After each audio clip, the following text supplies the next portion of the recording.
RBI సంచలన నిర్ణయం తీసుకుంది.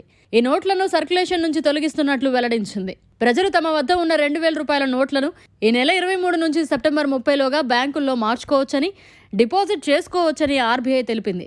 ప్రజలు ఒకసారి గరిష్టంగా 20,000 రూపాయల వరకు మాత్రమే డిపాజిట్ చేసుకోవచ్చని పేర్కొంది. అలాగే బ్యాంకులు కూడా ఖాతాదారులకు 2,000 రూపాయల నోట్లు ఇవ్వొద్దని ఆర్బీఐ స్పష్టం చేసింది. ఇక ఆర్బీఐ నిబంధనల విషయానికి వస్తే 2016 నవంబర్లో 1,500 రూపాయల నోట్ల రద్దయిన తర్వాత 2,000 రూపాయల నోట్లను తీసుకొచ్చినట్లు తెలిపింది. 2018, 2019లోనే ఈ నోట్ల ప్రింటింగ్ను నిలిపివేసింది. 2017 మార్చి నాటికి చలామణిలో ఉన్న నగదు 2,000 రూపాయల నోట్ల వాటా 89%గా ఉంది. 2018 మార్చి 31 నాటికి 6,72 కోట్లు, 2023 మార్చి నాటికి 3,62 కోట్లకు తగ్గింది. చలామణిలో ఉన్న మొత్తం నగదులో 10.8% తగ్గిందని ఆర్బీఐ తెలిపింది. క్లీన్ నోట్ పాలసీలో భాగంగా 2,000 రూపాయల నోట్ల చలామణిని వెనక్కి తీసుకోవాలని ఆర్బీఐ నిర్ణయించింది.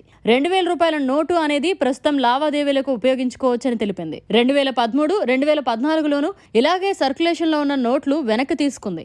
ఎంత మొత్తంలో అయినా బ్యాంకుల్లోని తమ అకౌంట్లో డిపాజిట్ చేయవచ్చు. ఇందుకు మామూలు బ్యాంకు నిబంధనలు, షరతులు వర్తిస్తాయి. ఏదైనా బ్యాంకు శాఖ నుంచి ఈ నెల 23 నుంచి 2,000 రూపాయల నోట్లను మార్పిడి చేసుకోవచ్చు. ఒకసారి గరిష్టంగా 20,000 రూపాయల విలువైన నోట్లను మార్పు చేసుకోవచ్చు. సెప్టెంబర్ 30లోగా బ్యాంకుల్లో ఎక్స్చేంజ్ లేదా డిపాజిట్ చేసి నగదును మార్చుకోవాలని ప్రజలకు సూచించింది. అన్ని బ్యాంకులు 2,000 రూపాయల నోటును జారీ నిలిపివేయాలని ఆర్బీఐ సూచించింది. 19 రీజనల్ ఆర్బీఐ కార్యాలయాల్లో నోట్లు మార్చుకోవచ్చని తెలిపింది. ఈ ఆదేశాలను తక్షణమే అమలు చేయాలని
మరిన్ని అప్డేట్స్ కోసం మన HN9 టీవీ ఛానల్ని సబ్స్క్రైబ్ చేసుకోండి.